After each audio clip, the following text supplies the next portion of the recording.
Right.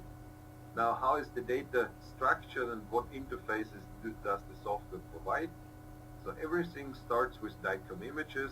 So these are regularly recorded clinical data that is then processed in an image segmentation module that defines then or computes luminal surface and outer surface of your vascular body. Then this information is together used with a mesh generator to mesh the volumes, so the whole volume and the intraluminal thrombus volume, so that's a tissue you frequently see in aneurysms, and build a hexahedral dominated mesh directly be usable for finite element explanation. Then comes the structure analysis.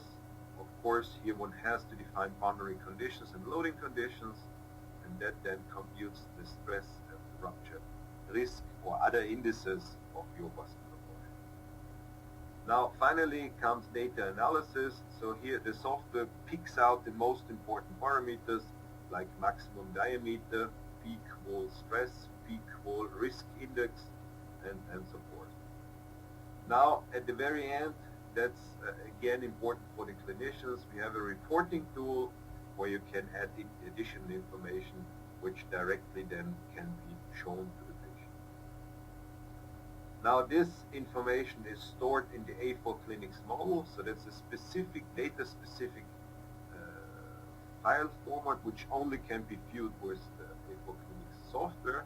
But then there are a lot of interfaces, so you can export lumen, surface, outer surface, volume, and finite element meshes into standardized STL files. And the finite element mesh can even be directly output into finite element input files for Abacus, ANSYS, LS Steiner, and Phi. Then this information can also, of course, be exported in a simple ASCII file. And finally, the report, the analysis report, is stored in a PDF format, which then, of course, is also transparent to the user. Now, the software works on a local terminal, and this local terminal then generates this information. This information can then be stored in the standard Windows file system, so what is known to you using a Windows machine.